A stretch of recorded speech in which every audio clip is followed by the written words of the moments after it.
For the India under-19s, let's take a look at their lineup for this big game. Aush Matre, of course, leading the side, calm, composed, and in sublime touch. Savanchi in the batting lineup, Aaron George, fresh from a classy half-century, and the stylish left-hander Vihan Malhotra.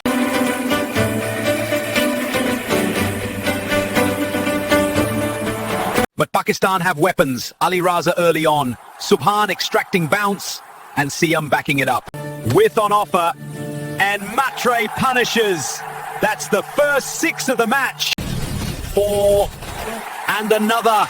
If it's in his arc, Matre will swing. There goes Savanchi. Pakistan strike back, cotton bowled. Aaron George, elegance, timing and temperament, straight down the ground, pure class.